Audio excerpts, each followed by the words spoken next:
in the silence of cold early mornings, when even the wind hesitates to pass through the stone arches, unsettling stories emerge. Ghost monks wandering through monasteries, forgotten by time.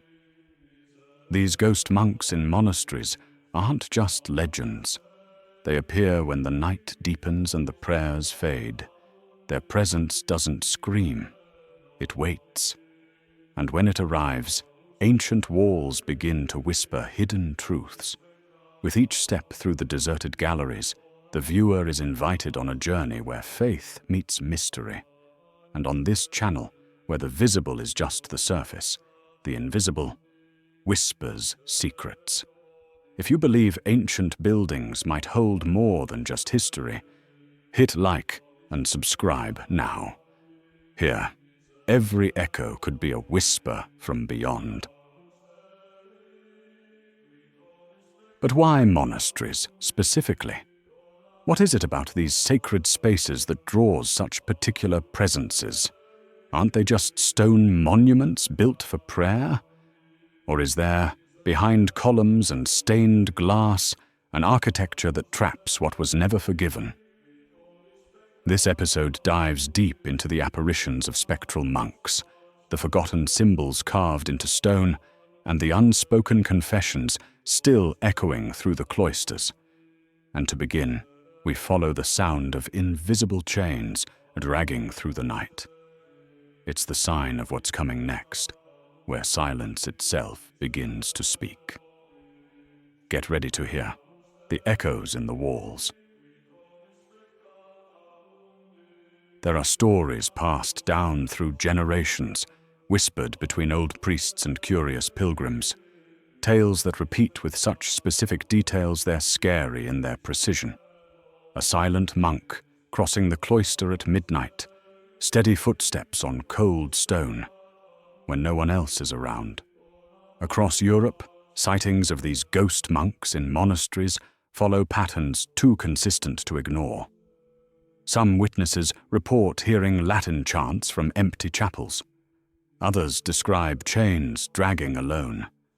And always, there's a sudden chill in the air. Is it just the imagination? Or do these monasteries still carry echoes from a time that never fully left?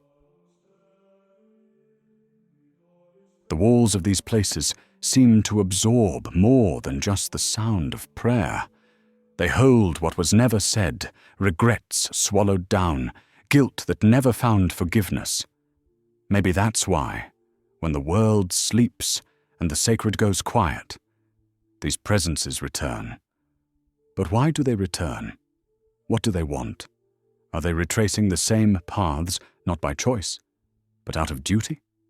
Caught in an invisible cycle, wandering between guilt and penance? No one really knows. But one thing is clear. Manifestations increase in places where old ecclesiastical judgments took place, where faith was used as a sword, not a refuge. And that leads us to the story of an isolated monastery, where the ghost of an abbot points to a symbol carved into a portal, a message forgotten by time. That symbol, simple yet deeply disturbing, looked like it had been carved in a hurry, almost like a warning. Since then, locals say the abbot's spirit returns on specific dates, always in the same spot, always pointing at the same mark. He doesn't speak. He doesn't attack. He just watches, like he's waiting for someone to finally understand. Could that mark be a key? A cry for help? Or maybe a warning nobody understood in time? That's the mystery we're diving into now. Get ready, because in the next chapter, we'll reveal the dark legend of the Silent Abbot, whose eyes still watch the carved gate. Deep in a forgotten forest, surrounded by constant fog and dirt roads that vanish from maps, stands a 14th century monastery known to locals by a single name, the place where the abbot watches. Its story isn't found in tourist guides, nor is it mentioned by church authorities. But those who live nearby know there's an old secret hiding there. Ever since a mysterious fire destroyed part of the monastery's records over 2 centuries ago, strange things have been happening. Witnesses claim to see a tall figure dressed in the dark habit of the Benedictine order, standing still before the old side portal, always at the same time, always pointing to a faded symbol. That symbol, carved into limestone, blends triangular shapes and letters that seem to come from a pre-Latin alphabet. A local priest once tried translating it and suggested a disturbing phrase. Before the fall, there was the warning. Since then, many believe the ghostly abbot is trying to warn us about something no one ever understood. The legend gained strength after each sighting was followed by some kind of misfortune in the nearby village. Sudden deaths, ruined harvests, unexplained fires. Just coincidence? Or a curse tied to that forgotten symbol? What fuels the belief is that the ghost monk in this monastery never crosses the gate, as if he's trapped or forbidden to act. Some say this abbot hid relics considered heretical by the Inquisition. Others talk about a secret trial where he sealed the fate of innocent monks. What is known is that he died under suspicious circumstances, found kneeling before the same portal, eyes wide open, like he was seeing something on the other side. After his death, the inscription began to glow under new moon nights, giving off a pale, inexplicable light. People stopped going near. But the abbot never stopped returning. Now imagine how many monasteries hold similar stories. What if this isn't an isolated case? In the next chapter, we cross borders to ask, how many monks still walk among us in silence? The Silent Abbot's story isn't an exception. On the contrary, it joins dozens of similar tales from ancient monasteries across Europe. In England, centuries-old records tell of a hooded monk who walks a straight line across the courtyard of Whitby Abbey, always at 3 a.m. Witnesses say his shadow doesn't match his body. In France, pilgrims claim to see spectral monks marching in procession through the Senonque monastery, even though the church is empty. The frequency of these ghost monks in monasteries raises a haunting question. Why do so many apparitions follow similar patterns, even in different countries and cultures? Spain holds a particularly eerie case. At the monastery of San Pedro de Cardenya, in the Castile region, night travelers say they hear muffled screams and Latin prayers coming from a sealed basement. 17th century documents describe secret executions of monks accused of betraying the faith, bodies that were never buried on sacred ground. Paranormal researchers believe that lacking proper burial rites can lead to persistent hauntings. Meanwhile, in southern Italy, fishermen avoid anchoring near the ruins of an old underwater cloister that emits chants at dusk. The official explanation? Ocean currents. But those who've heard it swear they were voices, human, praying. Even outside Europe, similar stories show up. In Japan, where 16th century missionary monks once walked, there are legends of ghostly monks appearing among bamboo groves near the ruins of small Christian chapels. In South America, old Jesuit missions in Paraguay and Brazil tell nearly identical tales. A monk walking over shallow streams, leaving muddy footprints inside locked chapels. How do we explain this global pattern? Are we witnessing expressions of the collective unconscious? Or is there, in fact, an invisible web connecting these sacred places and their ghosts? Many scholars of sacred symbolism believe monasteries were built on power spots, zones of intense spiritual energy, also known as ley lines. If these lines really channel energy, it's plausible that spiritual traumas get recorded there, like scars in the invisible fabric of time. These ghost monks in monasteries might not just be lost souls. They could be projections of what remains unresolved. At this point in the journey, we're no longer asking if these apparitions are real. The question now is, what do they want? And maybe the answer lies in the very structure of the monasteries. When you look closely at the layout of an ancient monastery, a quiet pattern emerges. Cloisters shaped like labyrinths, hallways that repeat like echoes, columns holding up the void rather than just the roof. Nothing is random. Sacred geometry was used intentionally to shape space in a way that guides the soul. But what if those same designs also trap what was never cleansed? Some occult schools believe certain architectural patterns work like seals. If that's true, these ghost monks in monasteries might not be stuck by choice, but by design. And that changes everything. Because then, the architects of the sacred were also builders of spiritual prisons. There's a specific kind of circular cloister found in abbeys across Germany and northern Italy, where ghost sightings are especially common. That's probably not a coincidence.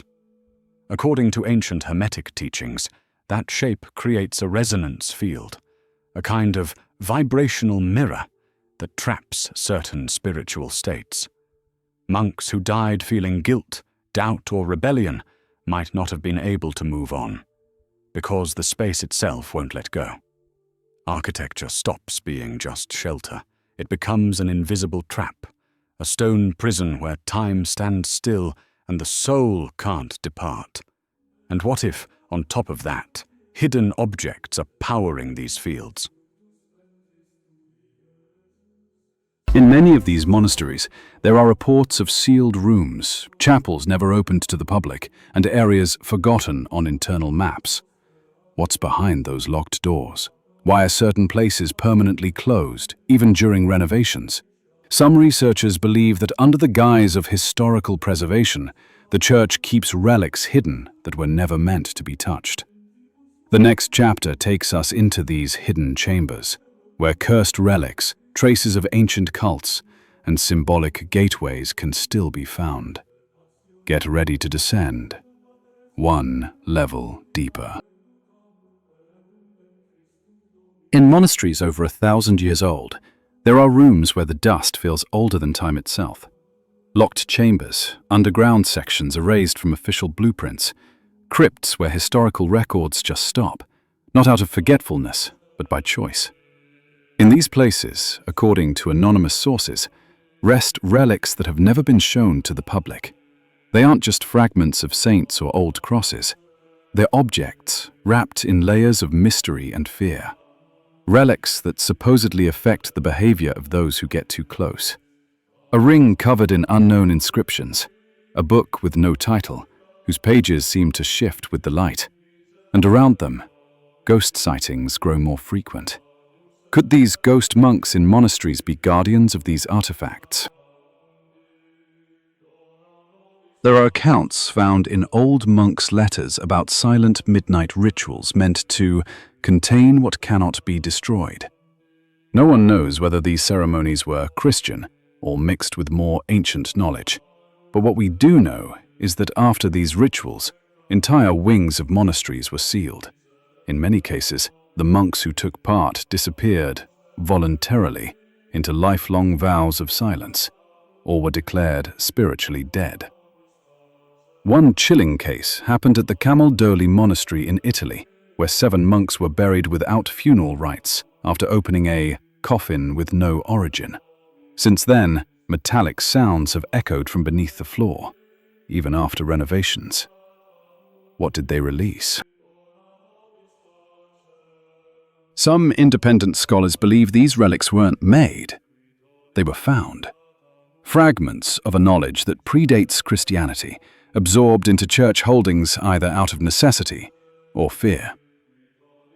These artifacts might be connected to symbolic portals, invisible structures that can be activated by gestures, sounds, or even thoughts.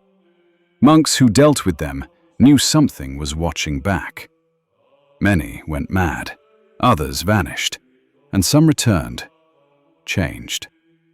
In some cases, ghost sightings started immediately after certain objects were moved. So these aren't just random spirits, they're reactions, responses. As if the ghosts aren't bound to the monasteries, but to the symbols left near those relics.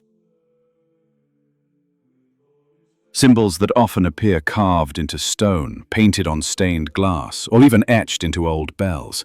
Subtle marks, like signatures from the unseen. And this is where the investigation shifts. Because if those inscriptions carry power, if they're how the other side tries to communicate, then maybe we're staring at a forgotten language.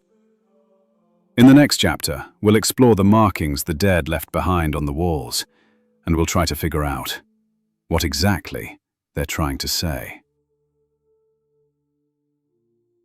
There are places where stone speaks, not loudly, but through scratches, faded drawings, worn lines.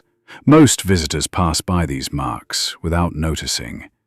But if you look closely, you'll see patterns, overlapping triangles, stylized eyes, letters that belong to no known alphabet. In ancient monasteries, especially in crypts and inner cloisters, these symbols are more common than you'd think. Independent researchers believe these signs aren't decorative or devotional. They were left after rituals, or by something that came back from them.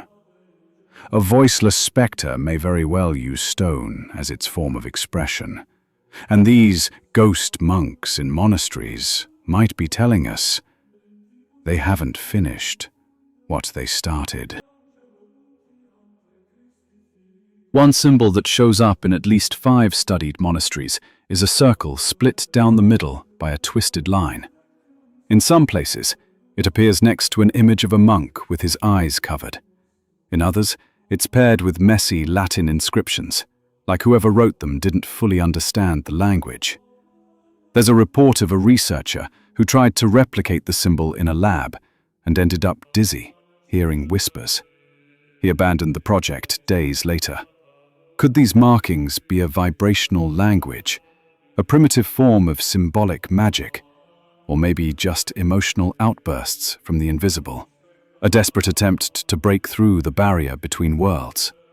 One thing's for sure, where there are symbols, there's energy, and where there's energy, something answers. Sometimes the symbols only show up over time, when moisture or sunlight reveals what was once hidden. That raises an even more disturbing idea. What if some of these marks weren't carved, but imprinted by something else? Could the space itself be recording trauma like a spiritual scar? Many believe these designs aren't just warnings, they're invocations. And maybe, just maybe, these ghost monks aren't trapped.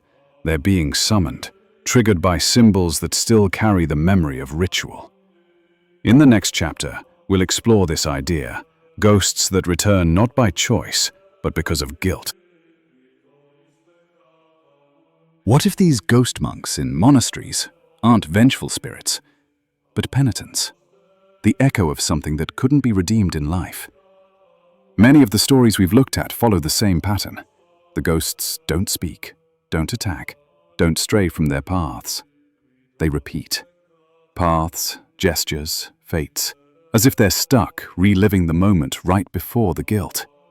An abbot facing a symbol, a monk holding a key, a novice staring at a door that should have never been opened.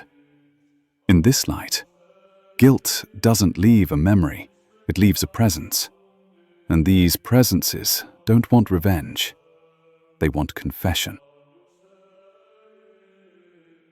In Christian tradition, confession sets you free. But What if it was never made? What if the monk died with the secret still on his lips? A secret about a forbidden ritual, a wrongly condemned brother, a hidden truth buried beneath the altar. Absolute silence then becomes the only language left. The ghost's presence becomes a silent plea. Hear what I never said. Many researchers believe the recent spike in apparitions isn't a coincidence, but a sign of a time when veils are finally starting to lift.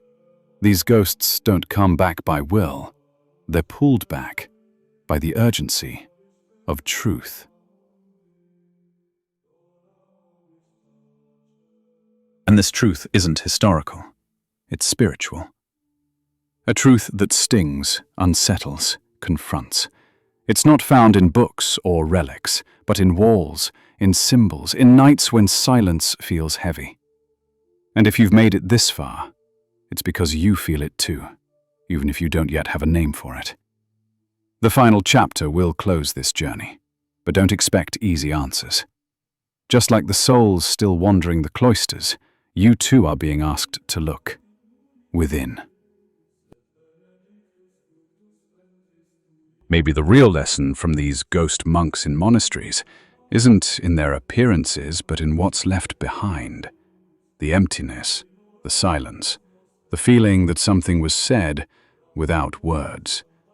What these presences truly reveal is that some realities don't fade with time. Some truths don't die with the body.